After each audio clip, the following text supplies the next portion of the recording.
Buenos días, presidenta del Gobierno de Navarra, alcaldesa de Pamplona, miembros de los cuerpos y fuerzas de seguridad del Estado, resto de autoridades presentes, participantes en esta jornada.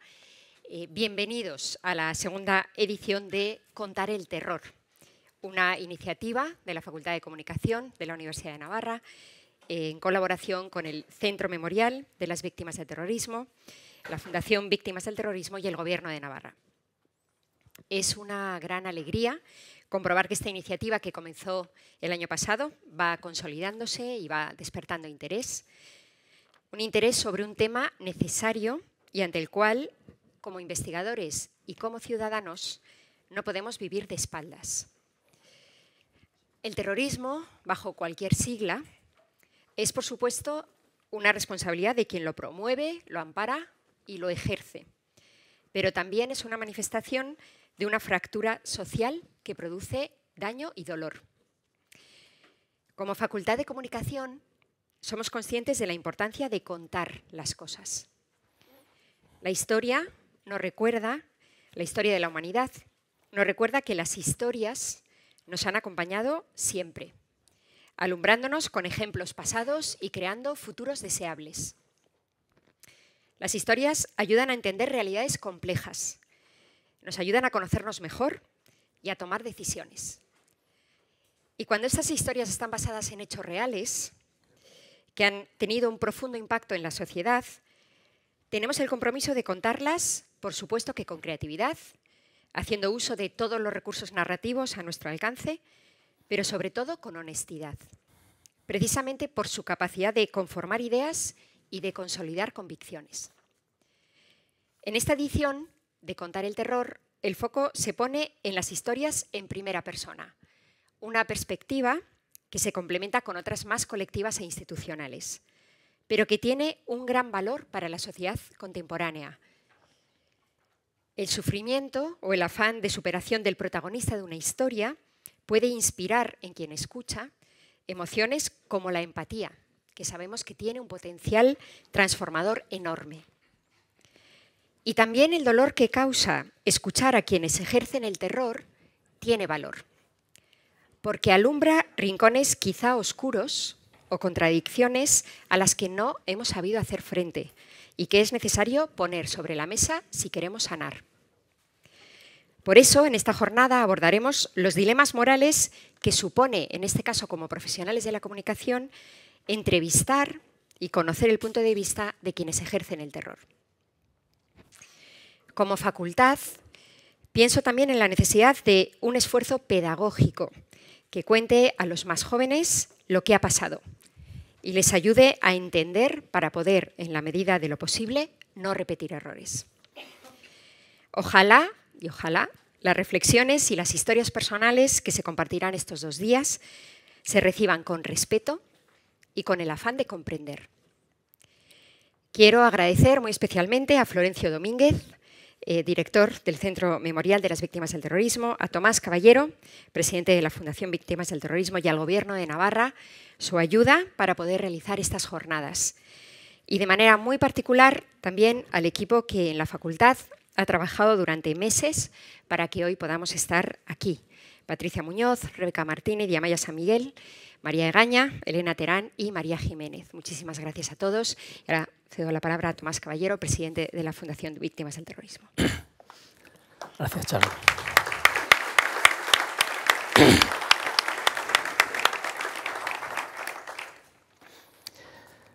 Gracias, Charo. Presidenta del Gobierno de Navarra, delegado del Gobierno, alcaldesa de Pamplona, vicerrector y demás representantes de la universidad, resto de autoridades, representantes de los cuerpos y fuerzas de seguridad del Estado, director de la Fundación Centro Memorial para Víctimas del Terrorismo, directora de la jornada, querida María Jiménez, presidentes y representantes de asociaciones y fundaciones de víctimas del terrorismo, queridas víctimas del terrorismo, ponentes, alumnos. Con el título Contra el terror, relatos en primera persona, presentamos hoy la segunda edición de una jornada de trabajo que esperamos cumpla vuestras expectativas. Bajo la dirección de la periodista y profesora de esta universidad, María Jiménez, el programa recoge destacadas ponencias estructuradas en 2 días de trabajo, que van a otorgar el protagonismo a periodistas experimentados en la cobertura del terrorismo y sus consecuencias. Profesionales del mundo del cine y el documental, víctimas del terrorismo y profesores universitarios.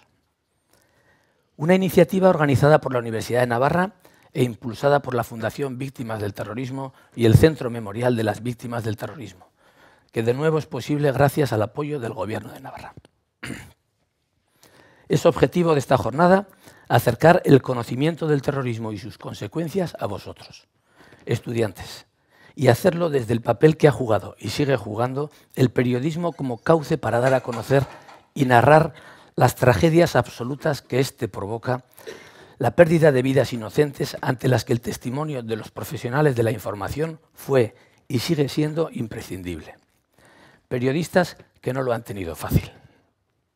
Tanto es así que, y solo centrándonos en la amplia actividad terrorista desarrollada por diferentes grupos armados dentro de nuestras fronteras, los medios de comunicación siempre han estado en la diana de los terroristas. Por citar algunos ejemplos, la sede del País en Madrid, atentado de extrema derecha, y la rotativa del Diario de Navarra aquí en Pamplona o la redacción del diario El Correo en Bilbao, en sendos atentados de ETA, fueron objetos de bombas. Y también los profesionales de los medios, los asesinatos de José Luis López de la Calle, columnista del Mundo, y Santiago Oleaga, director financiero del Diario Vasco, y las múltiples heridas de José Javier Uranga, director de Diario de Navarra, los 3 en atentados de ETA. Son algunos ejemplos, pero hay muchos más. En palabras de María Jiménez, muy pronto se asesinó a periodistas y se les persiguió, y se les empujó a elegir entre su voz libre o su supervivencia. Sin embargo, los medios de comunicación nunca han retrocedido. Al contrario, siempre han comprendido que la equidistancia no es una posición asumible ante el terror. Y han optado por hacer lo que su compromiso profesional les exige, contarlo.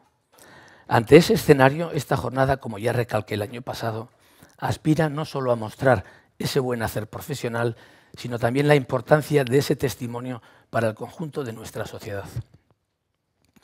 Durante hoy y mañana, en esta aula, el profesor Manuel Reyes Mate, los periodistas Jesús Hernández, Pilar Cebrián y Jon Sistiaga, los historiadores Gaizka Fernández y Jerónimo Ríos, el escritor Joseba Ezeolaza y la cineasta Fátima Lianes intentarán acercaros a esa realidad, a ese compromiso profesional con la verdad. Contaremos además con el testimonio de víctimas del terrorismo. Sara Buesa, hija del político Fernando Buesa, asesinado por ETA en Vitoria en el año 2000. Y José Manuel Sánchez Riera, único superviviente del atentado en Irak en 2003 contra miembros del CNI y uno de los protagonistas del documental Los 8 de Irak, Movistar Plus. Y al igual que en la edición anterior, para seguir profundizando en la proliferación que vivimos en los últimos años de productos audiovisuales, y dado que ahora el público parece más dispuesto a consumir historias relacionadas con el terrorismo, más después del éxito conseguido por la novela Patria de Fernando Aramburu, 2016, esta tarde se proyectará un capítulo de esta última serie documental previo al debate entre la directora y la víctima superviviente. Cierro ya y lo hago agradeciendo como presidente de la Fundación Víctimas del Terrorismo el enorme ejercicio de profesionalidad llevado a cabo por los medios de comunicación durante tantos años. Su fundamental contribución a la consecución de la memoria que las víctimas reclamamos, evitando la manipulación de lo sucedido. Profesionales de los medios que siempre han entendido que en un Estado democrático jamás habrá espacio para la justificación de ningún tipo de acción terrorista.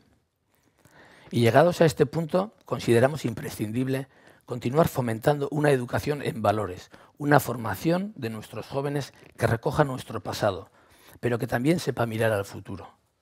Es importante que la verdad llegue a las nuevas generaciones, porque ignorar la realidad de lo sucedido, el dolor y el horror sembrado por el terrorismo es tan grave como no prevenir cualquier germen de futuras radicalizaciones.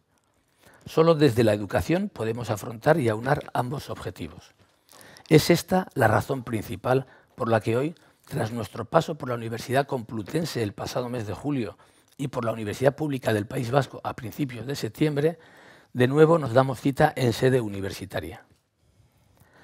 Y terminando por donde empecé, agradeciendo en nombre de la Fundación Centro Memorial de las Víctimas del Terrorismo y la Fundación Víctimas del Terrorismo a la Universidad de Navarra la organización de esta jornada. Para nosotros, unir nuestro trabajo al prestigio de la Universidad de Navarra representa un importante aporte y un sustancial respaldo. Gracias. Y asimismo, poniendo en valor la colaboración que nos presta la Comunidad Foral de Navarra, representada en esta inauguración por su presidenta, María Chivite, para impulsar actuaciones que muestren las consecuencias del terrorismo y que pongan en valor el papel de las víctimas. La celebración de estas jornadas es una prueba de ello. Muchas gracias a todos.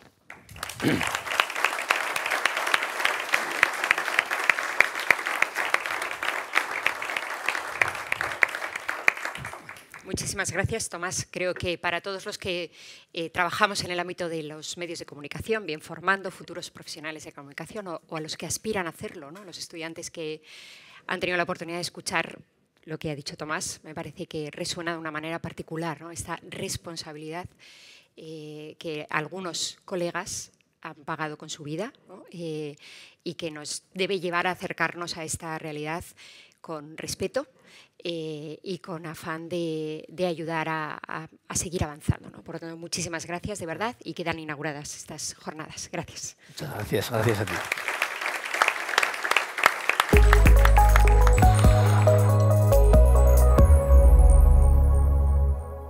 Buenos días.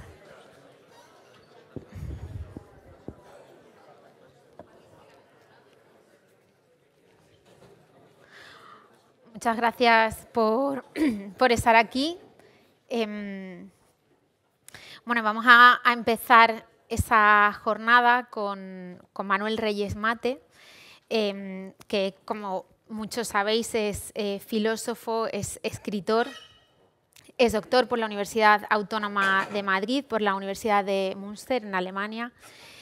Y entre otros reconocimientos, pues, impulsó la creación del Instituto de Filosofía del CSIC, es director de la Enciclopedia Iberoamericana de Filosofía y se ha especializado en explicar el papel de la memoria y el reconocimiento a las víctimas mediante un análisis profundo del Holocausto y de los campos de concentración. Ha sido autor de obras como La razón de los vencidos, Memorias de Auschwitz, Actualidad moral y política, La herencia del olvido, con la que ganó el Premio Nacional de Ensayo en 2009.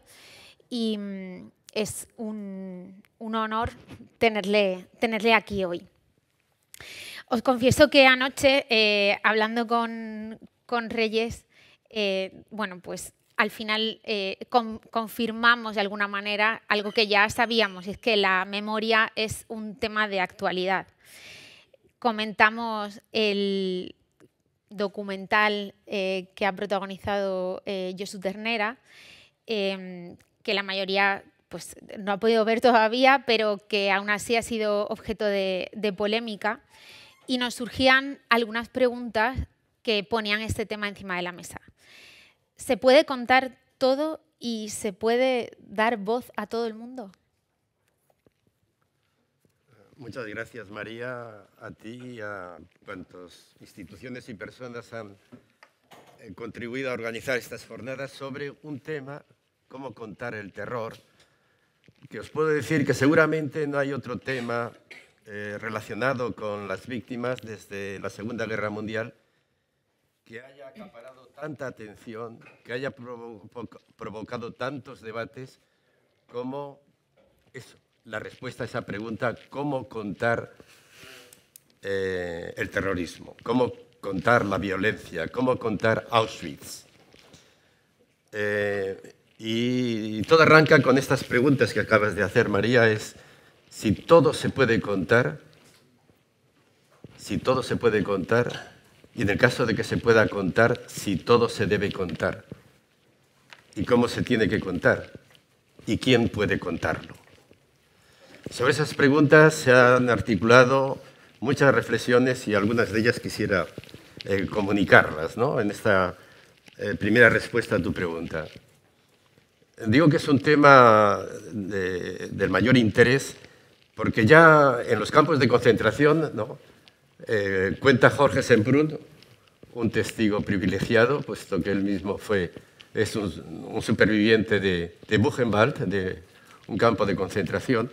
Él cuenta que en el día de la liberación, cuando ya iban a volver los que podían a su patria, él no, porque no podía volver a España, los supervivientes se preguntaban, ¿cómo vamos a contar esto?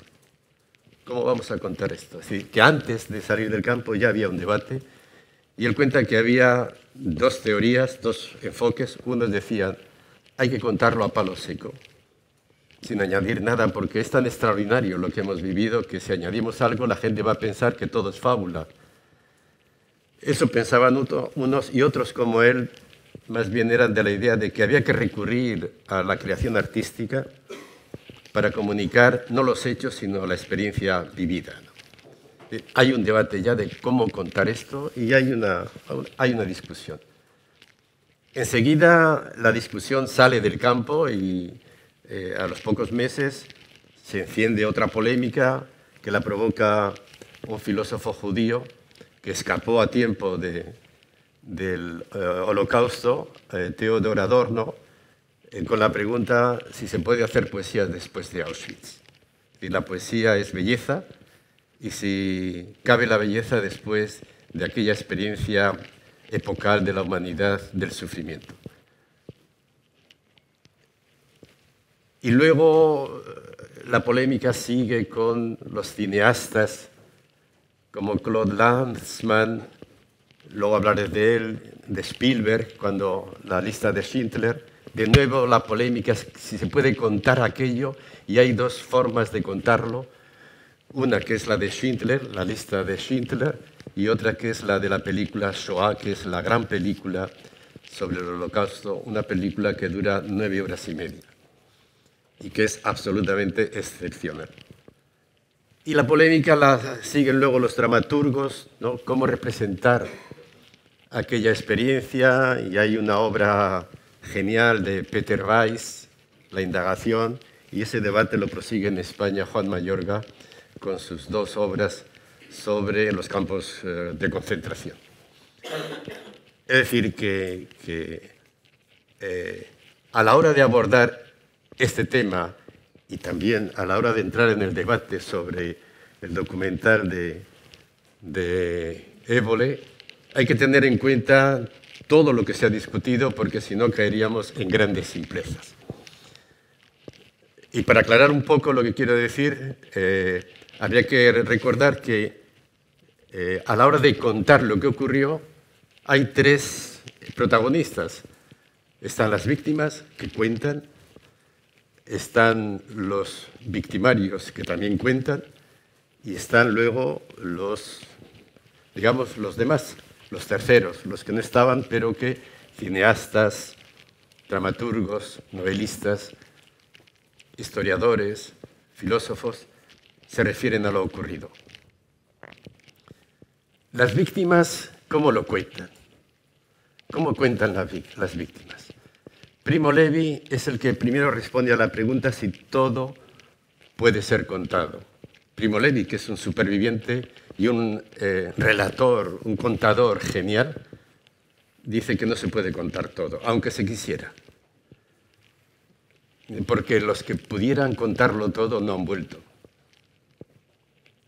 Los que hablamos somos los que hemos sobrevivido, y nosotros no hemos apurado, digamos, el cáliz del sufrimiento. Y por tanto, lo que contamos es verdad, pero no podemos contarlo todo. Esa es una respuesta que dan las víctimas. La otra es la que da Jorge Semprún. Para contar esto hace falta recurrir al genio artístico, porque es la forma de comunicar la experiencia. Otra de las víctimas, un polaco, Grabowski, que murió en Auschwitz, decía: los historiadores podrán contar cómo hemos muerto, pero cómo vivíamos solo lo podemos contar nosotros. Esa es la respuesta que dan las víctimas. Ellos son conscientes de que pueden contar lo que nadie, pero que lo que ellos cuentan, sin embargo, no puede ser toda la verdad, porque hay una parte que se les escapa. también han contado lo que ocurrió los victimarios. Y uno de estos pensadores que acompañan toda esta reflexión se llama Walter Benjamin. Benjamin dice que el victimario mata dos veces, no solamente liquidando físicamente a la víctima, sino también destruyéndola luego con un discurso. Hay una muerte física y una muerte hermenéutica. Y el victimario tiene que justificarse. Y por eso es muy interesante que en esa película a la que me he referido de Lanzmann, solo aparecen víctimas. Jamás mezcla víctimas y victimarios. Y cuando aparece el victimario, se le roba el discurso, es decir, se le graba pensando el victimario que no está grabando para quien dicen serlo. Luego hablaré de esto. En cualquier caso, el victimario tiene un discurso que busca su legitimación. Y luego están los demás. ¿Cómo podemos contarlo los demás? Y me he referido al debate de Jorge Semprún, pero me voy a centrar en el otro, en el debate que provocan los cineastas. Y ahí hay dos teorías, ¿no? Está la del autor de esa película Shoah, Lanzmann, que en esas 8 horas y media hace un relato en el que solo hablan las víctimas, en el que no hay ninguna reconstrucción de un campo de concentración o de una cámara de gas, y donde todo acaba mal. Porque él dice que él está respondiendo con una obra artística a un proyecto, el de los nazis, de destrucción del mundo judío. Y se entiende que no quedó nada. Y por eso recurre al testimonio de los supervivientes para hablar. Frente a eso está la lista de Schindler, donde hay actores profesionales, donde hay cámaras de gas, donde hay reconstrucción del gueto de Cracovia y donde al final todo acaba bien. Son dos estéticas contrapuestas. Y lo que es interesante ver es lo que señalaba antes, que cuando aparece el testimonio del nazi, se le roba el discurso, se le hace creer que va a hacer unas declaraciones a un grupo, digamos, filonazi, y él se suelta y se ve como en el exterior hay una antena que le está grabando clandestinamente, y lo que quiere dar a entender el cineasta es que el testimonio del victimario solamente puede aparecer como en un encuadre que es el de la obra en conjunto Shoah, que está destinada precisamente a denunciar el proyecto de olvido y a través de la obra artística rescatar la memoria de las víctimas. Este es el debate que hay y yo lo tenía presente estos días cuando se oía debatir sobre el documental de Évole, porque el tema no es si enfrentar el derecho de la libertad de expresión al blanqueo de la violencia, sino que cualquier discurso, cualquier relato tiene que encuadrarse en un proyecto moral. Y por eso me interesó la respuesta que dio un periodista alemán. Le preguntaron que qué le parecía esto y él respondió diciendo: si yo mañana pudiera entrevistar a Hitler, yo alemán no lo haría. No lo haría, pero sí haría un reportaje.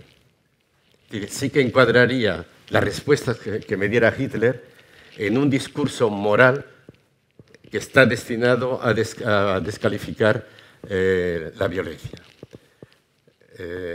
Entonces, esto es lo que he echado de menos, ¿no? en este debate, digamos, tener en cuenta esta experiencia que en Europa produce debates. El último de ellos fue hace unos años a propósito de qué hacer con Mi lucha, el libro de Hitler. Se planteó en Alemania si había que llevarle a las escuelas, había que leerle, porque era un libro, no solamente un libro maldito, sino un libro prohibido.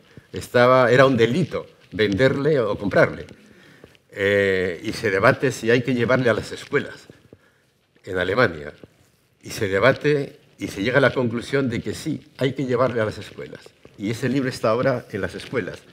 Pero es una edición especial. Es una edición donde cada frase de Hitler está acompañada de un aparato crítico que pone en evidencia el origen, el sentido y la falsedad de la expresión. Y de esa manera, digamos, se reconvierte un texto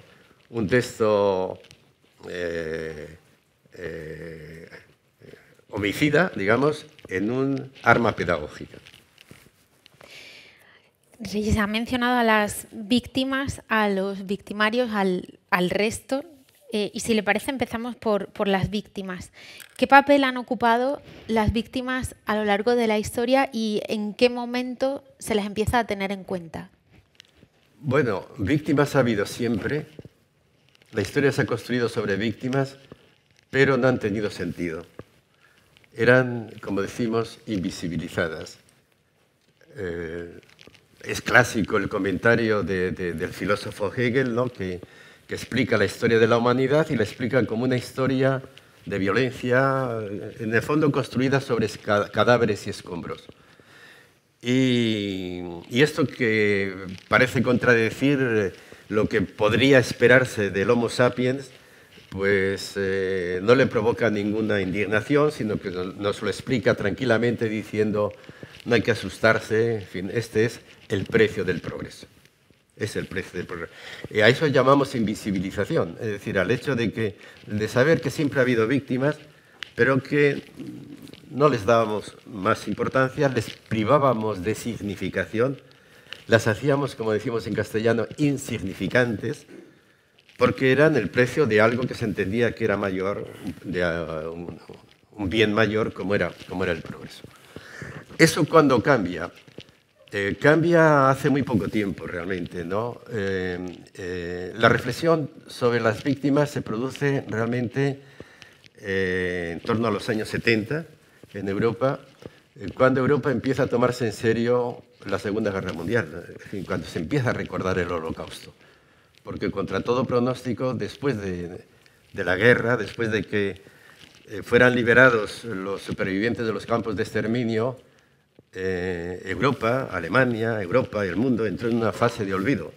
Y solamente es a final de los años 70 cuando se produce ese. En cualquier caso, el discurso sobre las víctimas, la visibilización de las víctimas, tiene que ver con la toma de conciencia de un acontecimiento como fue el Holocausto, que es entendido como el mayor proyecto de olvido. Lo que tiene de singular el Holocausto no es el número de víctimas, porque se calculan unos 6 millones, pero es que hubo tantas en un año solo en Ucrania, en el año 32-33, con el genocidio del hambre perpetrado por Stalin, hubo casi tantas víctimas. Genocidios ha habido muchos a lo largo de la historia, pero lo que tiene de singular Auschwitz es que es un proyecto de olvido, es decir, no tenía que quedar nada. La idea del nazi era que el judío tenía que ser destruido, primero físicamente, ¿no? Su cuerpo tenía que ser quemado, y por eso en los campos de exterminio había junto a los hornos crematorios unos molinillos para triturar los huesos, convertirlos en polvo, es decir, que no hubiera restos físicos. Y de esa manera pensaba el hitlerismo que sin resto físico la humanidad acabaría desprendiéndose de la aportación cultural del pueblo judío a la humanidad. Si uno lee Mi lucha, el libro de Hitler, verá que hay muchas palabras entrecomilladas. Y las palabras entrecomilladas son las palabras que, según él, tienen que ver con la cultura judía. Y son palabras como libertad, como quinto mandamiento, como responsabilidad, como culpa.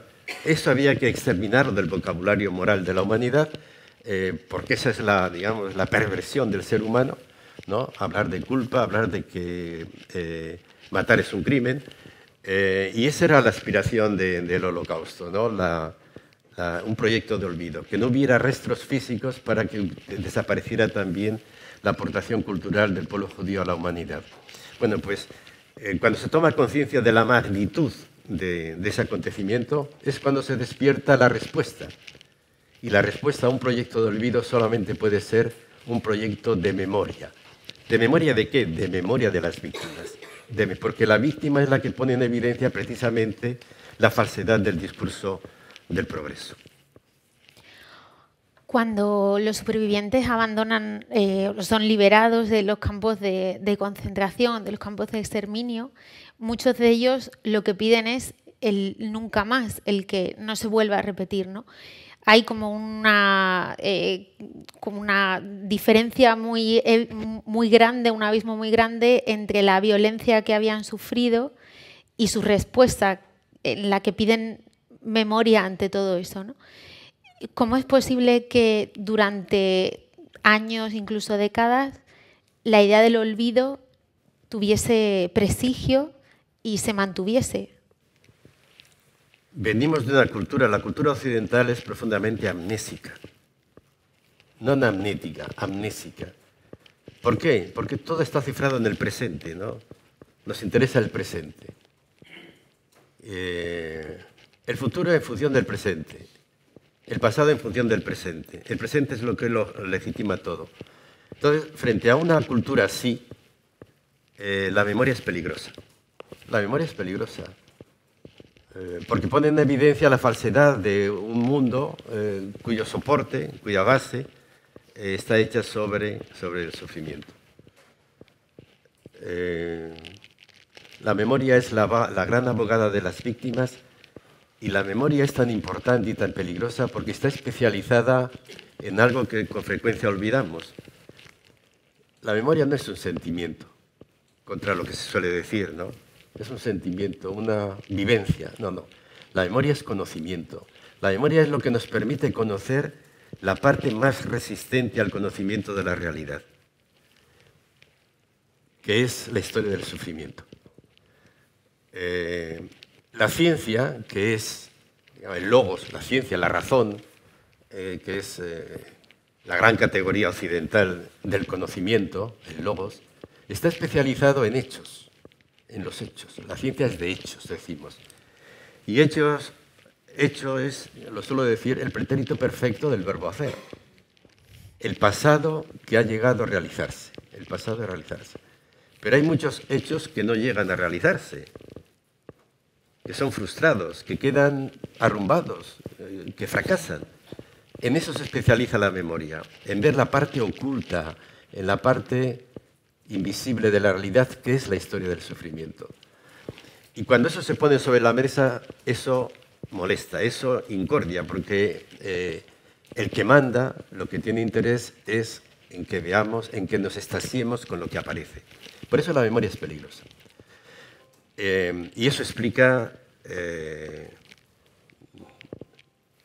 que le cueste tanto avanzar, porque, digamos, tiene enemigos o rivales muy poderosos. También porque es muy exigente. No, en la primera parte de tu pregunta vinculabas el nunca más con la memoria. Detengámonos un momento en esto. Porque normalmente identificamos la memoria con justicia. Y es verdad que la memoria es justicia. Sin memoria no habría justicia, porque gracias a la memoria hacemos presente las injusticias. Y por eso, gracias a la cultura de la memoria, se ha puesto en marcha todo un procedimiento que afecta incluso al derecho penal ya, de justicia hacia las víctimas. Digamos, eso es una conquista de la memoria, pero la memoria es mucho más que justicia. Y es el nunca más. Eso lo solemos perder de vista. Y yo creo que de ese mal no acabamos de curarnos, porque siempre que hablamos de leyes de memoria histórica, centramos sobre todo, nos centramos en la parte de justicia, es decir, de reparar los daños de las víctimas, de hacer memoria del irreparable, de castigo al culpable, que es obligado. Pero para eso, digo yo, no hace falta ninguna ley de memoria histórica. Para eso basta aplicar el derecho penal. Una ley de memoria histórica no es una ley de justicia histórica. Una ley de memoria histórica tiene que incluir el aspecto memorial.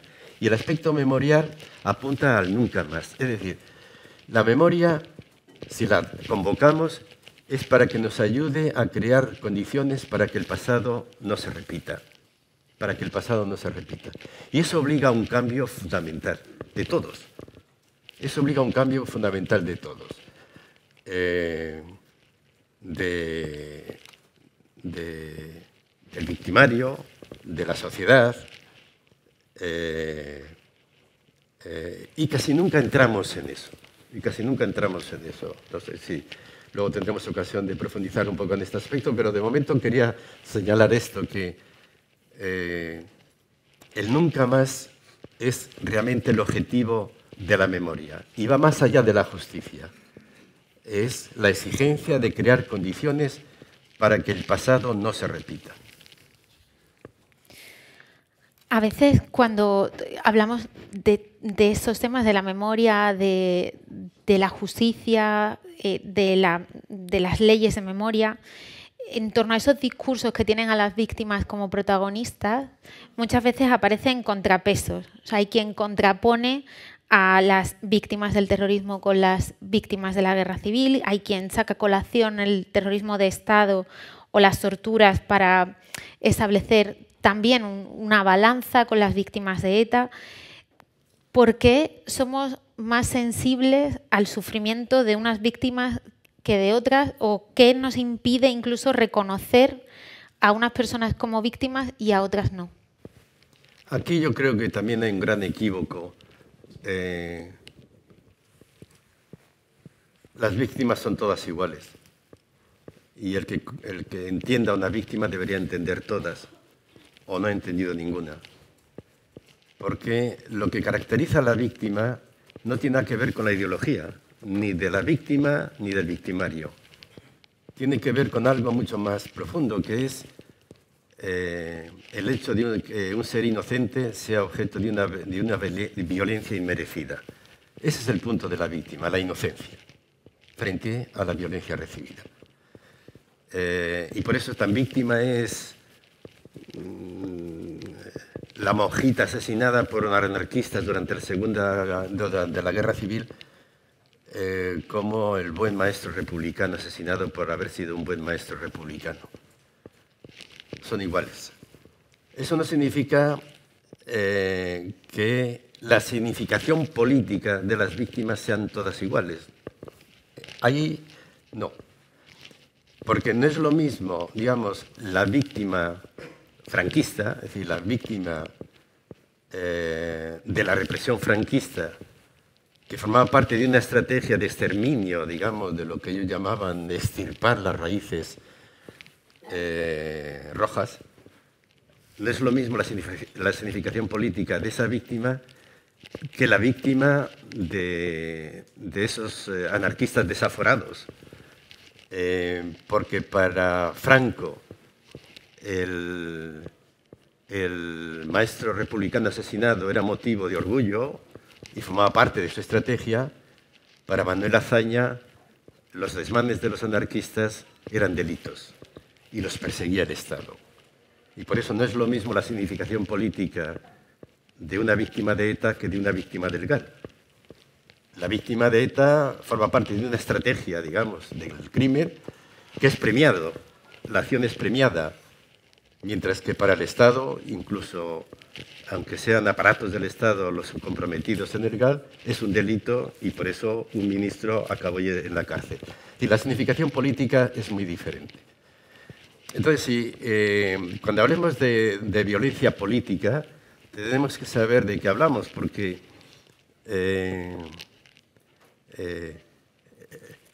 la politización de la violencia no es un eximente. No es un eximente. sino un agravante, porque aceptar que el crimen forma parte de una estrategia política no es defender una idea, es cometer un crimen. Y esa vieja frase que solemos citar, ¿no?, del humanista Castellio a Calvino en la Ginebra, aquella dominada dictatorialmente por Calvino, cuando le dice Castellio, que había sido el profesor de Calvino, y le dije, recuerda que matar para defender una idea no es defender una idea, es cometer un crimen. Eso es lo que hay que tener siempre en cuenta cuando hablemos de violencia política, ¿no? Hemos empezado hablando de contar, de cómo contar todo esto, y en el caso de las víctimas hay algunas experiencias en las que ellas han empezado a contar porque las terceras generaciones les han empezado a hacer preguntas o se han empezado a hacer preguntas a sí mismas, ¿no? Les han cuestionado a veces qué les pasó o dónde estaban, qué hacían mientras todo eso ocurría, porque ellas no lo habían contado. ¿Por qué se ha dado esa circunstancia de que el testimonio, las vivencias no hayan empezado hasta que las terceras generaciones han mirado atrás? Es verdad, es un hecho que, contrastado en distintas experiencias, que la generación de los hijos sabe, pero no quiere saber. Y son los nietos los que intuyen que no saben y quieren saber. Y son los que se preguntan por lo que hicieron a los abuelos o por lo que los abuelos hicieron. Eso es un hecho constatable, ¿no? ¿Por qué tarda tanto la memoria en imponerse? Habría que ver en cada caso, ¿no? En Alemania ocurrió que acabó la Segunda Guerra Mundial y empezó la Guerra Fría. Y en ese momento no interesó a nadie recordar. Lo que querían los soviéticos y los americanos, que habían sido aliados contra los nazis, lo que quieren en tiempos de la Guerra Fría es apoderarse, digamos, del capital alemán para sus propias cuentas, ¿no? Y por eso pensaban que entretenerse en el pasado era perder energías, ¿no? Pero es que tampoco los judíos recordaron. Había una especie de vergüenza generalizada, se dejaron matar como corderos, se decía. La política de Israel fue nada acogedora con los supervivientes, porque para Ben Gurión era gente que no respondía al ideal del judío que él estaba tratando de crear en Palestina, del judío luchador. Entonces, hubo una especie de orden de no contar, de no olvidar. La gente también, cuenta Primo Levi, que no quería oírles. Muchos no pudieron recordar. Tardaron mucho tiempo en poder recordar porque el olvido fue terapéutico para algunos y otros que hablaron no querían ser escuchados. Entonces, volvemos a lo mismo. La memoria es que es muy exigente, va muy en contra de nuestra forma. Nosotros queremos vivir el presente y queremos pasar página, que es lo más cómodo, ¿no? Y por eso había que hablar del duelo, ¿no? Del duelo. Es decir, la incapacidad de las sociedades para el duelo. En los años 60, yo recuerdo, yo acababa de llegar a Alemania en el año 66 y se publica un libro que conmocionó a la opinión pública alemana, que lo escribieron dos psiquiatras, una pareja, él y ella, se llamaban Mitscherlich, y el título del libro era La incapacidad de los alemanes para el duelo. Era 20 años después del final de la guerra, de la Segunda Guerra Mundial. Y lo que estos autores denunciaban era que los alemanes no habían hecho duelo, y duelo significaba, en este caso, llorar la pérdida de un ser querido. El ser querido de los alemanes había sido Hitler. Entonces Hitler, sin embargo, fue vencido. Y cuando es vencido, no es llorado. Es decir, nadie se identifica con el vencido, sino que la gente se desentiende de él. No quiere enfrentarse a la responsabilidad de reconocer lo que hizo Hitler, pero ellos con Hitler, y no asumieron sus responsabilidades, no hicieron duelo, y el resultado entonces, esto es lo importante, el resultado es que la sociedad alemana en los años 60 era igual de autoritaria, igual de antisemita, igual de anticomunista, igual de xenófoba que antes de la guerra, que durante el hitlerismo. Porque para cambiar había que hacer duelo, había que asumir las responsabilidades, distanciarse de ellas, ¿no? Cambiar. Y eso no lo hicieron. En lugar de eso, ¿qué hacen los alemanes? Volcarse en el milagro alemán. Buscan en la eficacia económica la razón de un reconocimiento internacional que se les negaba por haber sido alemanes. Entonces buscan en el éxito económico, en el éxito social, digamos, una razón de olvido. Y entonces eso es lo que estos psiquiatras llaman incapacidad para el duelo, de una sociedad para el duelo. Claro, el paralelismo con buena parte de la sociedad vasca, por ejemplo, es evidente, ¿no? Incapacidad de la sociedad para el duelo. Y eso es muy grave porque si no se hace duelo, es decir, si no se asumen las responsabilidades y se toma distancia frente a ellas, corremos el riesgo de continuarlas. Y eso es muy grave porque se ha citado antes el libro de Aramburu, Patria, ¿no? Claro, la sociedad vasca, o una parte de la sociedad vasca, ha quedado muy afectada por la violencia terrorista. Es decir, te llama la atención cuando lees a mí, bueno, en algún sitio ya lo comentamos en San Sebastián con Sara, lo que llama la atención es el envilecimiento de una sociedad, ¿no? La traición, el chivatazo, la miseria, la facilidad con que se abandonan a los amigos. Realmente la imagen, y parece que es una imagen real, de una sociedad profundamente envilecida. Y eso no se soluciona siendo majos, eso se soluciona enfrentándose, porque si no, eso queda ahí.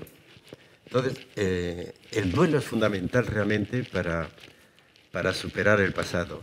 Y es verdad, volviendo al tema de los nietos, que para eso hace falta tiempo. Pero los nietos lo que tienen que entender es que no solamente tienen que pedir cuentas de lo que les hicieron a los abuelos, de lo que se les hizo, sino también de lo que hicieron. Eso me lleva a hablar de la tercera parte, de los indiferentes o los espectadores ante la violencia. Geraldine Schwartz escribe en Los amnésicos un ensayo, reportaje, en el que ella se pregunta por qué hicieron sus abuelos durante el Tercer Reich.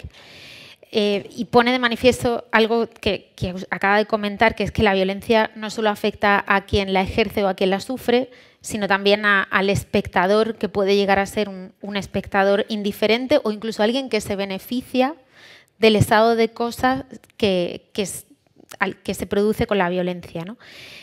¿Por qué, como dice Geraldine Schwartz, hay una parte de los ciudadanos que son capaces de abdicar de humanidad con quien tienen al lado? Los espectadores, ¿no?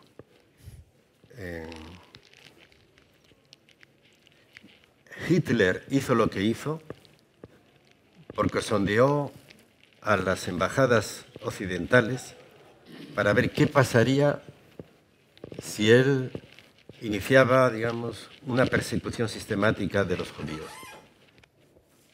Y vio indiferencia en las cancillerías y supo que un 80% de la sociedad era antisemita. Es decir, él sabía que toda su política antisemita de exterminio iba a tener comprensión en Europa. Entonces, el papel de los espectadores es fundamental, porque el terror no lo producen cuatro locos. El terror tiene como objetivo contagiar a toda la sociedad, pero solamente es eficaz si hay una sociedad detrás. Por eso el duelo no solamente tiene que afectar, digamos, a los victimarios, sino a esa sociedad que fue indiferente o que lo apoyó indirectamente, ¿no?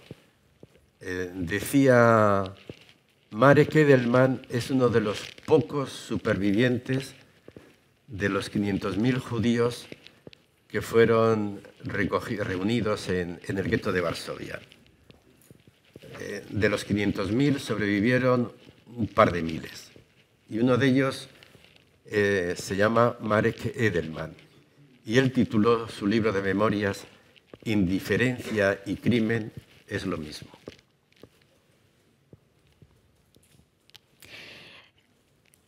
Hablando o cambiando al tercer actor, a los perpetradores, dice Martín Alonso que los terroristas que no se han arrepentido son cadáveres morales y que su recuperación para la sociedad depende de que deshagan el camino, y eso no es fácil, explica él, porque a menudo pasa por renunciar a su propia biografía. ¿Qué papel tienen que tener los perpetradores en una sociedad posviolenta? ¿O qué papel, poniendo o trayendo el caso a la actualidad, qué papel tienen que tener las personas que han pertenecido a ETA en un momento como ese? Cadáveres morales, ¿no? Dices que dijo mi buen amigo Martín Alonso.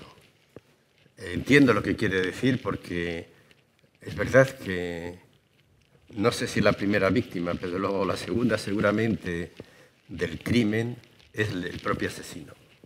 Él queda deshumanizado, ¿no? Él pierde parte de sí.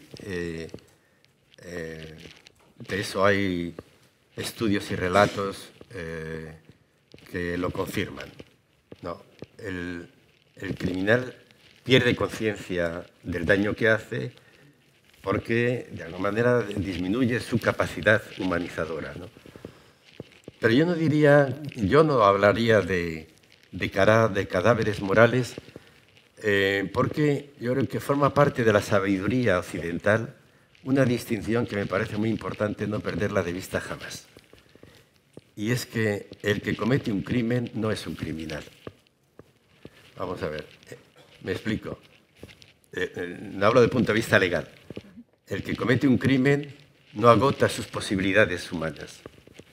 El que comete un crimen sigue siendo un sujeto humano capaz de distanciarse de su propia acción, de corregirse y de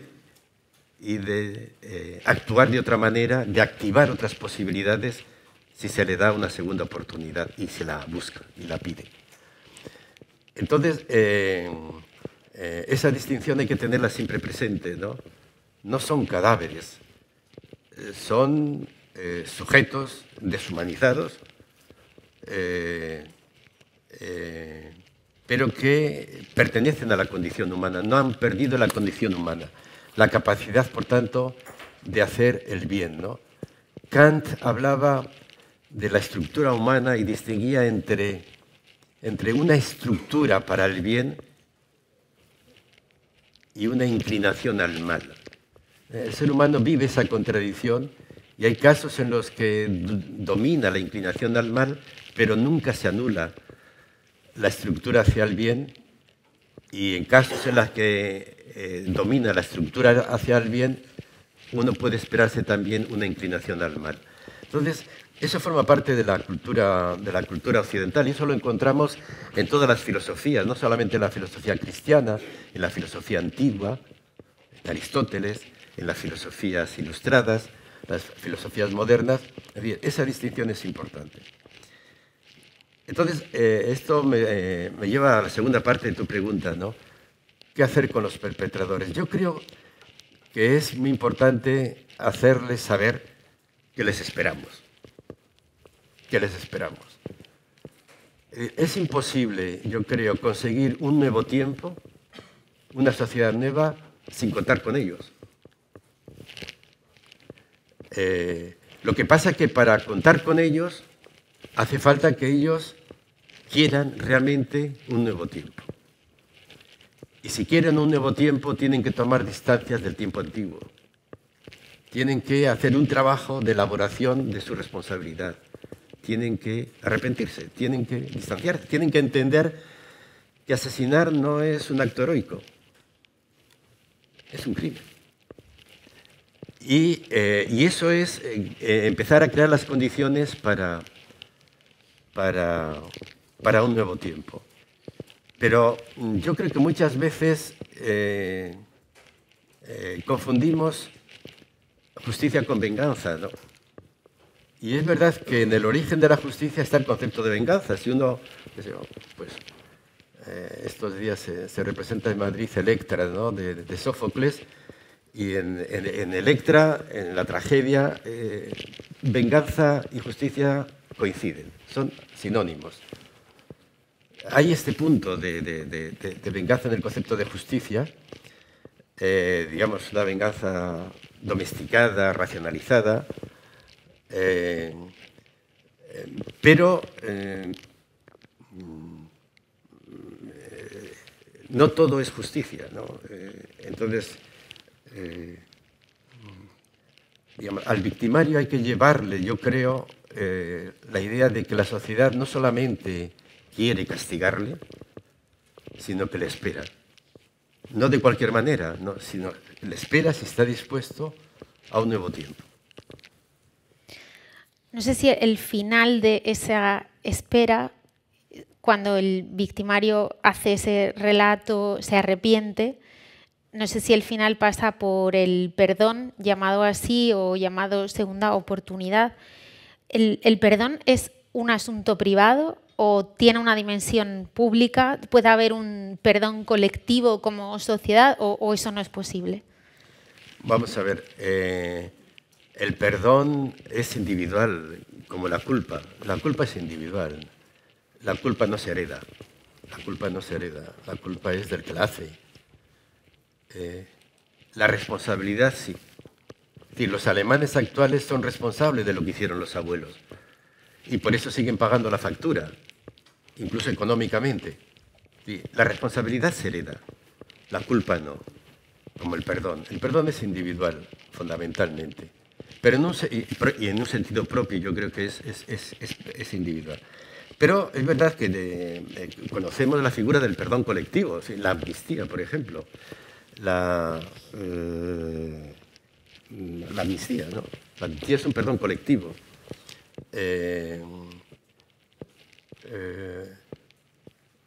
Entonces, ¿tiene sentido el perdón colectivo? Tiene sentido el perdón colectivo.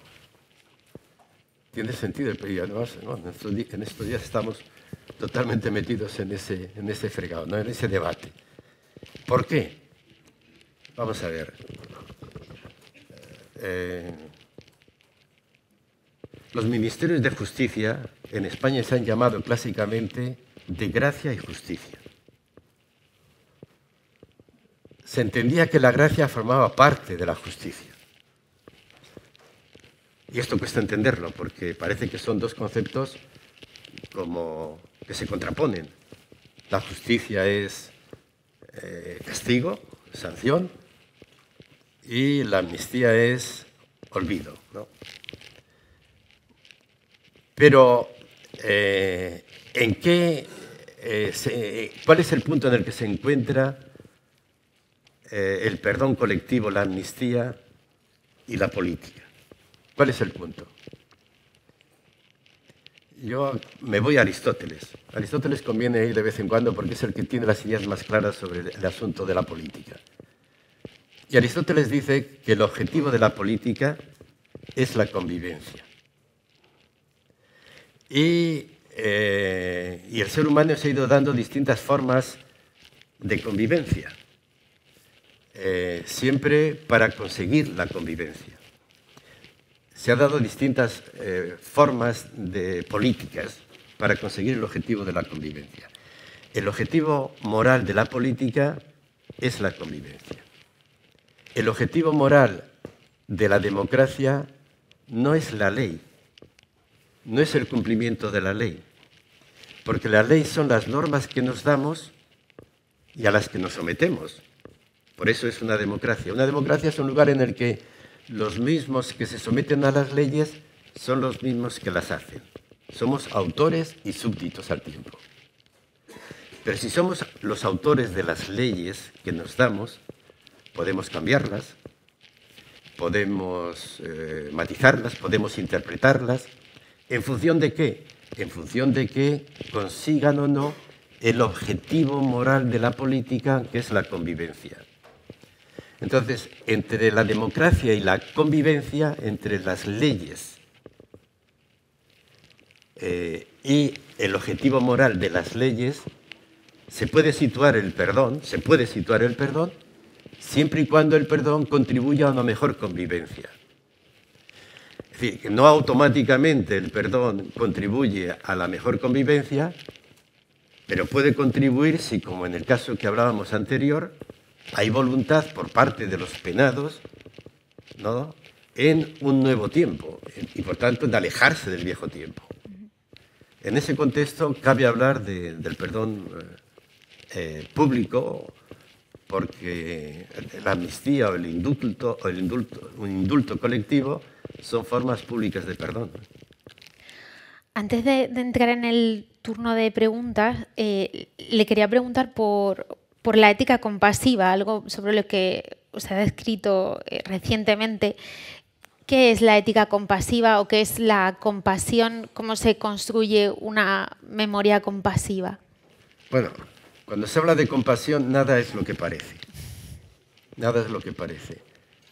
La compasión, la ética de la compasión o la ética de la alteridad, según otros, aparece en los campos de concentración.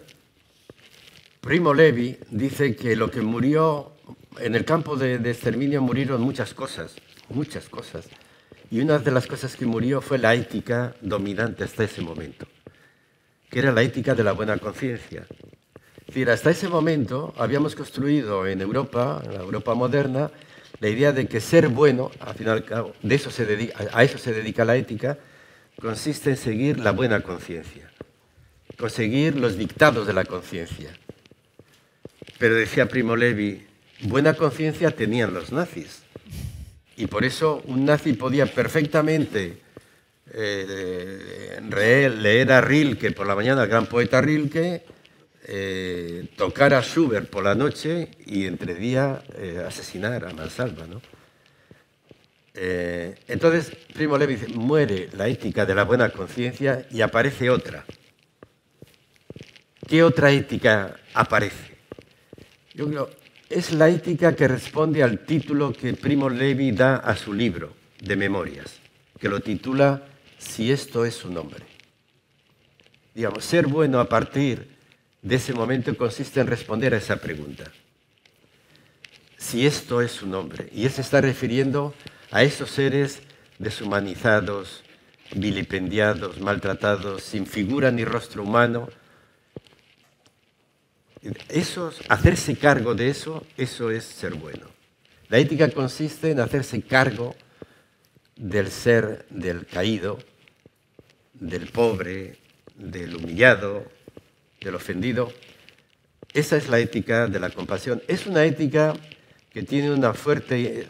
Es curioso porque son filósofos judíos los que han construido la ética de la compasión, pero apoyándose en un relato cristiano. para ellos es fundamental el relato cristiano del buen samaritano, ¿no? El buen samaritano, según los judíos, quiere responder a la pregunta ¿en qué consiste ser bueno? ¿En qué consiste ser bueno? Que en el lenguaje de la época era ¿en qué consiste ser prójimo? Ser bueno, ser prójimo. Y en el relato aparece que el ser bueno consiste en aproximarse, prójimo, aproximarse al caído, hacerse cargo del caído. Entonces, eso, esa es la ética compasiva, es decir, es el hacerse cargo del sufrimiento, el entender que una vez que las víctimas se han hecho visibles, el sufrimiento es la condición de toda verdad y de toda moral.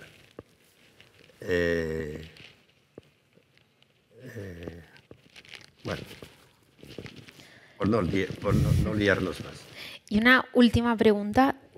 Después de Auschwitz, cuando empieza a ponerse la memoria encima de la mesa, parece evidente que la educación tenía que pensar en lo que pasó y enseñarlo. Y hoy, sin embargo, parece que hay que batallar para que la memoria forme parte del currículum educativo.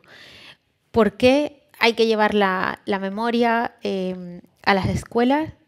¿Y cómo podemos hacer o cómo podemos lograr que las nuevas generaciones asuman, hagan suya esa parte de la historia y extraigan lecciones de ella? Bueno, después de la Segunda Guerra Mundial, este filósofo al que me he referido hace un rato, Adorno, Theodor Adorno, escribe un ensayo que titula Educar después de Auschwitz. Y empieza diciendo, preguntarse por qué hay que educar teniendo en cuenta Auschwitz es una barbaridad.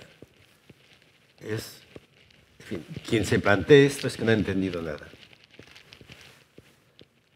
¿Por qué? ¿Por qué es tan evidente para él eso? No se trata, cuando hablamos de educar después de Auschwitz, no se trata de introducir una unidad didáctica que hable, qué sé yo, de la guerra civil o de la persecución de los judíos o del terrorismo de ETA. Se trata de algo mucho más que eso. No se trata de añadir una información más a las muchas que tiene el libro de historia. No, se trata de entender lo que significa el terror, lo que significa víctima, lo que significa Auschwitz. Y lo que significan es descubrir una dimensión oculta a la racionalidad vigente. La escuela juega con el concepto de racionalidad científica en el fondo. Tratamos de llevar a la formación de los jóvenes o de los niños una mirada científica de la realidad. Y lo que está diciendo Adorno es que la ciencia, la racionalidad de la ciencia es muy importante, pero es muy limitada, porque solo ve los hechos, pero no la dimensión oculta de la realidad, esa historia del sufrimiento sobre la que está construida la humanidad. Por eso educar después de Auschwitz, o educar teniendo en cuenta el terrorismo, es entender esto, que hablar del sufrimiento es la condición de toda verdad, que el sufrimiento no es un asunto solo moral o sentimental, no, es epistémico. Es decir, es que solo tendremos una visión política, estética, legal del mundo si tenemos en cuenta precisamente el sufrimiento sobre el que está construida la realidad. Entonces, lo que la educación después de Auschwitz, y por tanto lo que significa llevar estos temas a la escuela, significa no es añadir una unidad didáctica más, es hacer un giro, digamos, educativo, es proponer un giro educativo, es llevar, digamos, la conciencia de una dimensión que normalmente no se tiene en cuenta. Me gustaría que abriésemos un turno de preguntas si alguien quiere. Manuel, por ahí arriba.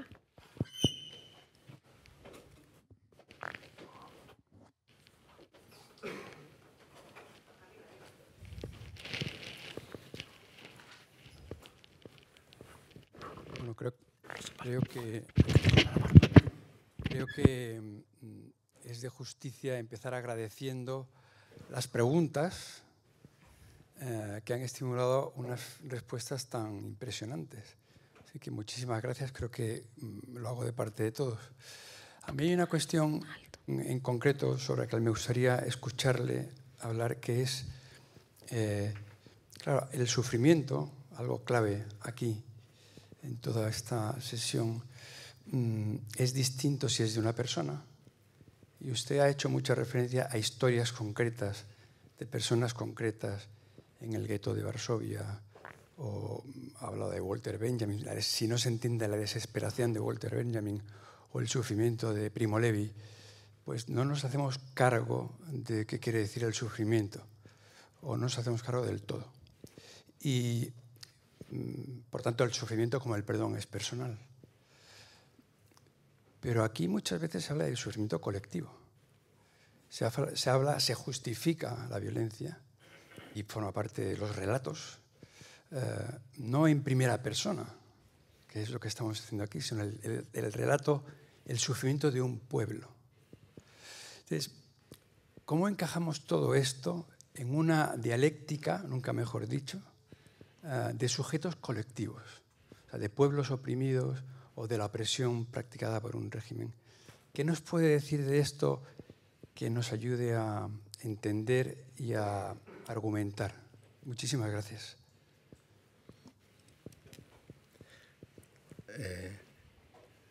El sufrimiento empieza siendo individual, es verdad, pero tiene una dimensión social o política evidente, ¿no? Y en el caso aquí del terrorismo etarra, es evidente que esa violencia dividió a una sociedad, la fragmentó y la dividió profundamente, ¿no? Mientras unos celebraban el crimen, otros lloraban a sus muertos, ¿no? Entonces, esa dimensión política es evidente.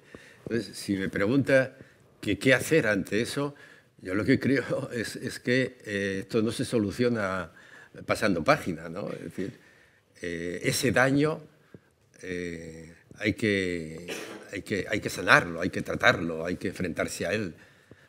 Y es a lo que me he referido con la figura del duelo, ¿no? Y a la sociedad se les cuesta mucho asumir ese tipo de responsabilidad, porque vive muy confortable en un presente donde esa crispación anterior ha desaparecido. Es lo que se me ocurre decirle. Reconocer que el daño, que el sufrimiento, siendo individual, tiene una dimensión colectiva o política, y que eso tiene un tratamiento específico. Y el tratamiento específico es el del duelo. Al hilo de eso que preguntaba Manuel, quizás surge también la pregunta de qué ocurre cuando el sufrimiento o el padecimiento, sí, la percepción del sufrimiento se utiliza como argumento para justificar la violencia, ¿no? Bueno, sí, se ha producido violencia en este contexto, pero porque hemos sufrido previamente, ¿no? En ese argumentario, en esa dialéctica, ¿qué se hace ante eso? Porque quizás es lo que nos encontramos de forma más cercana aquí. Bueno, hay una patología bien estudiada por los psicoanalistas de que el niño violentado acaba siendo violento, ¿no? Es decir, es una patología. Entonces, si planteado en esos términos, es una patología que no justifica en absoluto que el que haya sido victimizado tenga que victimizarlo luego. Esa es una patología, es decir, una enfermedad que tiene un tratamiento específico. Otra cosa es determinados relatos históricos, ¿no? Donde, claro, a lo mejor era eso a lo que me apuntaban antes, cuando muchas veces, pues, para neutralizar el discurso de la violencia etarra se recurre a la guerra civil. Yo tuve una experiencia antes de la pandemia, recibí un día un correo que formaba parte de, no sé qué, del grupo de la institución esta Gogora, ¿no? Este instituto del Parlamento Vasco, para estudiar el tema de las víctimas. Y fui una vez. Y me quedé maravillado porque lo que se debatía, estaba el Lehendakari delante, y lo que se debatía era el presupuesto del año y todo iba destinado a investigaciones sobre vascos muertos durante la Guerra Civil.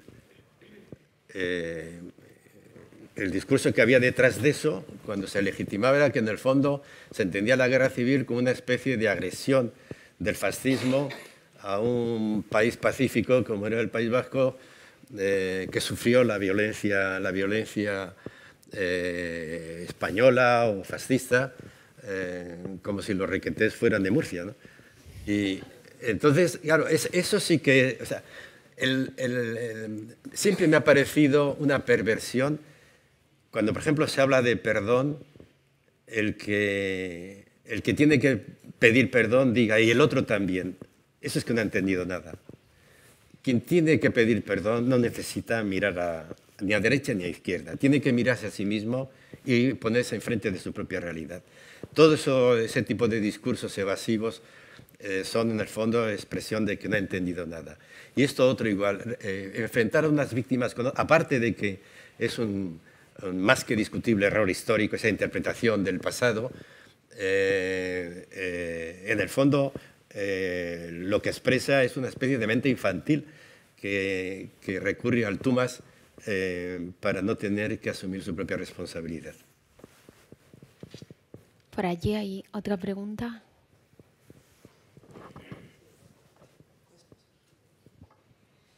Por cierto, no he vuelto a Gogora, ¿eh?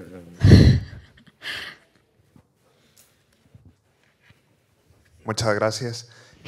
Yo le quería preguntar cómo se puede encajar la memoria histórica dentro de un relato histórico que pretende la objetividad.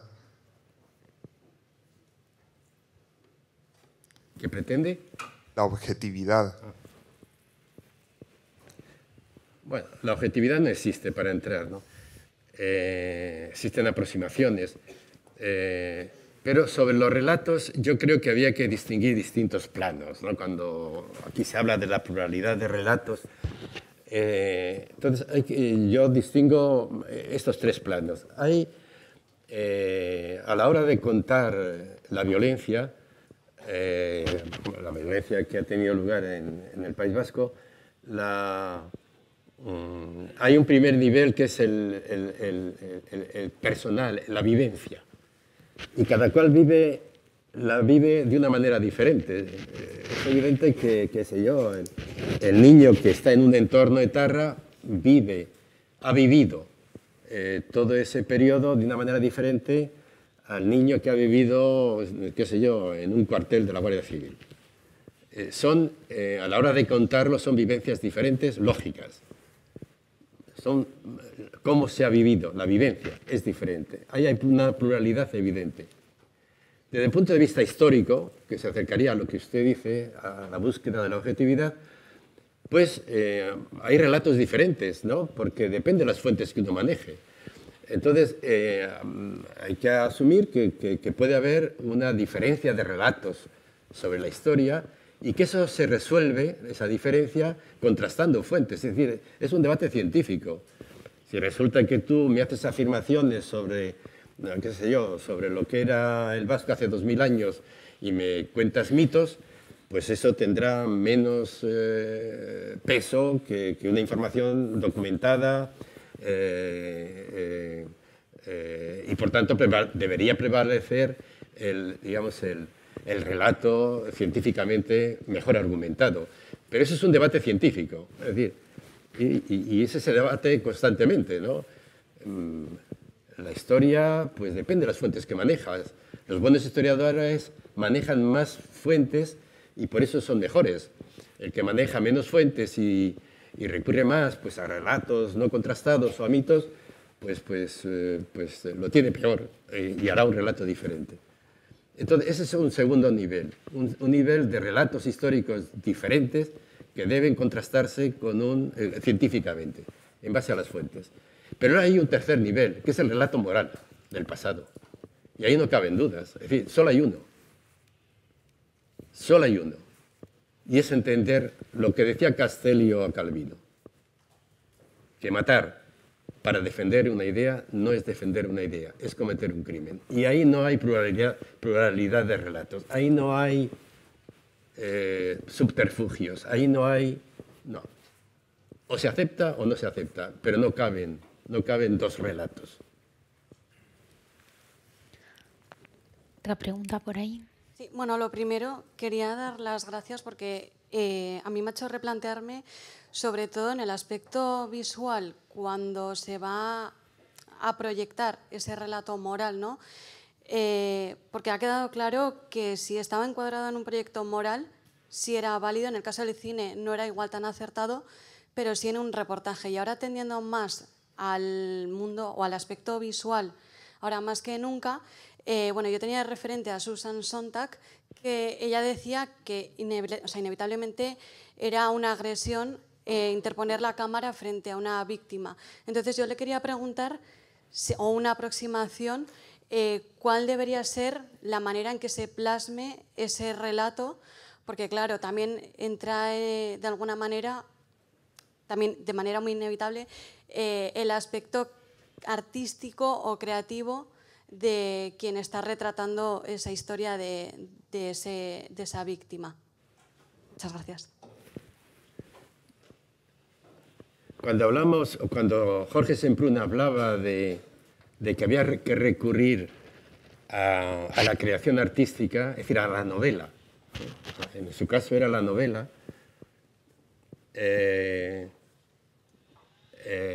tenía claro que lo que no podía permitirse era mentir, ¿no?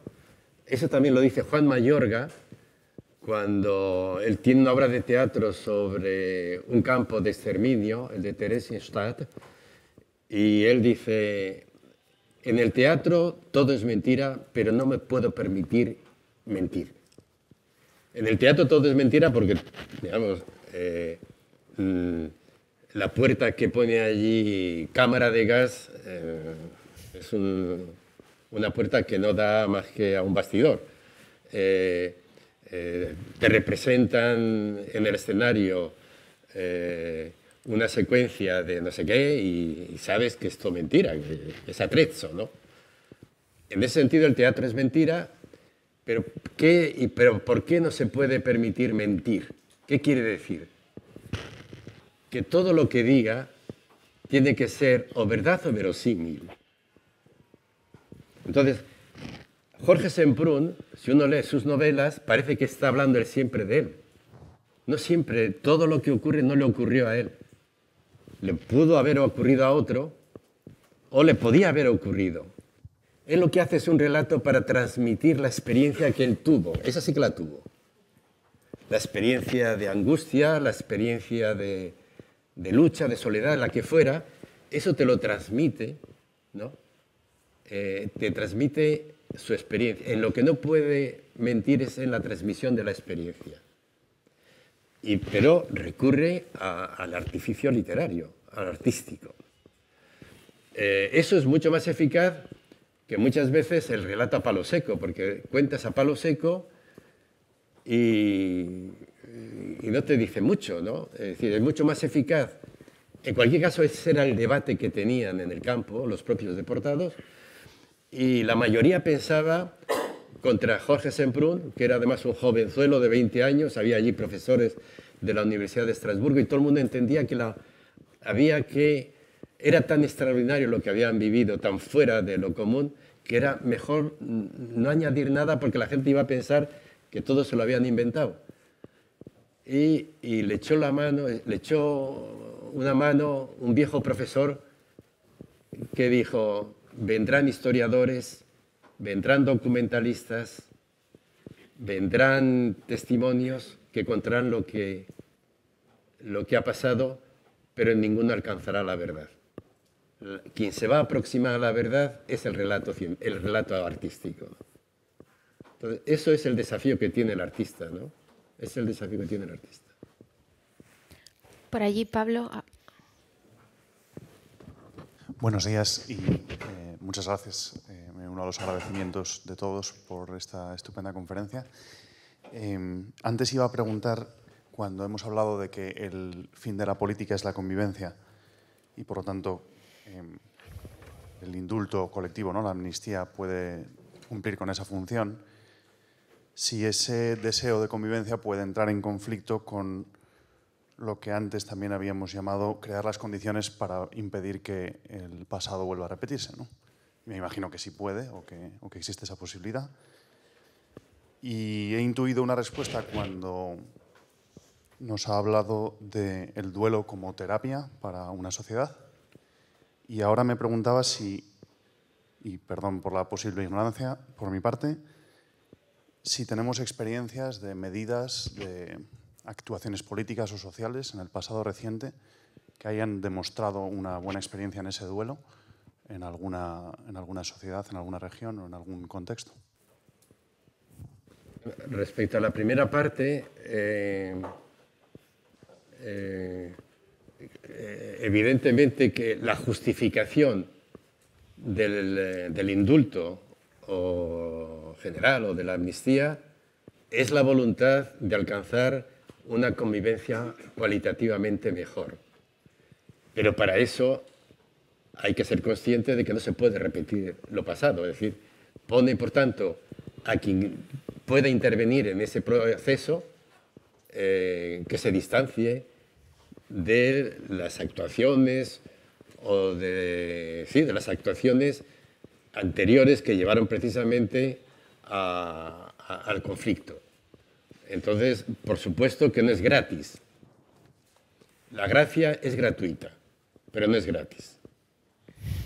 No es gratis, ¿no? En el caso del perdón también. El perdón es gratuito. La víctima puede darle honor, pero no debe ser gratis. Supone pedirlo. Y pedirlo significa reconocer que tiene un problema. Que asesinando no hizo un acto para que le pusieran una cruz del mérito, ¿no?, sino que cometió un crimen. Entonces, eso, respecto a eso es fundamental, ¿no? Es la voluntad, claro, es el reconocimiento de que no se han hecho bien las cosas y por eso estamos ante un problema y que si queremos mejorar la convivencia, precisamente tenemos que tomar distancias y enfrentarnos a la responsabilidad de ese pasado, ¿no? Eso es lo que quería decir.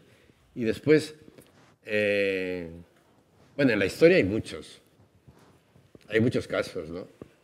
Hay muchos casos. En la Revolución Francesa, Aristóteles habla de varios casos que tuvieron lugar en Atenas, donde se decretó la amnistía para la convivencia. Es decir, la historia conoce muchos casos, ¿no?, en los que una amnistía ha supuesto una mejora en la convivencia, ¿no? En España, así mirándola, no me viene ningún caso, pero seguro que lo hay. Yo tampoco soy un historiador, pero sí se suele relacionar esa tesis, la tesis de la gracia, con experiencias de mejora de la convivencia, ¿no? En cualquier caso, es llamativo que durante siglos a ese ministerio se le llamara de gracia y justicia, ¿no? O sea, se ha relacionado la justicia con la gracia, ¿no? Y el Ministerio de Justicia era el encargado de vigilar la legalidad de las actuaciones de todo el gobierno. Y sin embargo, también preveía una circunstancia en la que se suspendiera no la ley, sino la aplicación de la ley por una razón mayor. Y el fondo de la argumentación es eso, es que el sentido moral de la ley es la convivencia. O sea, la ley no es el fin último de la democracia. La ley es un instrumento. Es el instrumento que nos damos para la... Pero hay momentos pero la ley siempre está en función de la convivencia. Y normalmente la convivencia funciona muy bien con las leyes, pero en momentos excepcionales la suspensión de la ley puede favorecer una mejor convivencia. Digamos, esa es la argumentación moral de la amnistía, ¿no? Tenemos que ir terminando el turno de preguntas. Había una por aquí delante y si queréis podemos unir un par de ellas y terminamos. Muchísimas gracias por la exposición. Ha habido una parte que a mí me he detenido un poquito cuando ha explicado usted lo de la sociedad envilecida. Es evidente que, que a día de hoy, tanto en el País Vasco como en Navarra, pues hay un sector relevante pues que está encuadrado ahí, ¿no? Conociendo otros procesos en otros contextos, ¿qué se podría hacer poco a poco aquí, en el País Vasco y en Navarra, para que esa sociedad envilecida, ese sector social que olvida el pasado o que incluso legitima la violencia, pueda dar pasos para que se aminore o se llegue poco a poco a reconducir y sanar? ¿Qué pasos dar? No es fácil, ¿no? Porque lo que te llama la atención es la buena opinión que tienen los vascos de sí mismos, ¿no? Se han construido un imaginario de gente, buena comida, bonachona, gente de fiar. Yo creo que no tienen en cuenta precisamente lo que cualquier lector de Patria descubre, ¿no? Una sociedad que ha estado muy envilecida, que se ha envilecido, ¿no? Entonces, yo creo que es, claro, es hablando, es decir, necesitamos, hay que hablar, echas de menos creaciones artísticas que visualicen esto. Siempre sabemos que vas contracorriente, porque lo que la gente quiere es pasar página.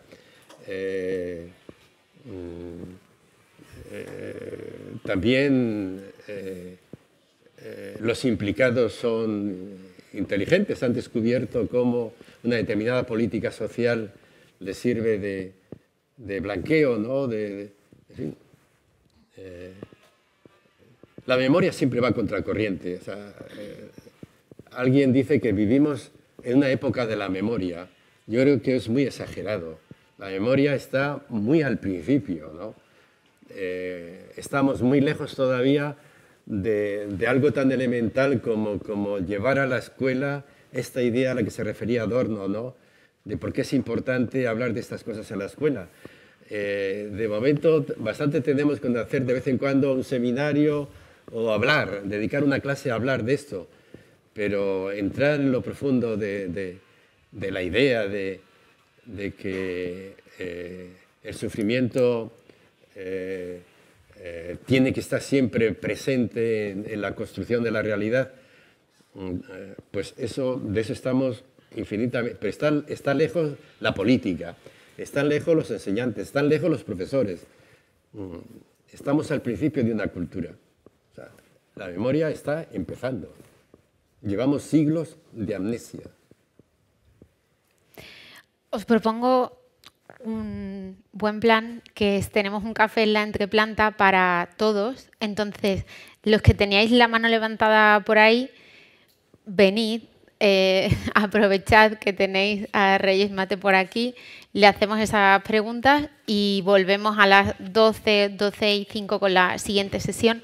Muchísimas gracias, Reyes.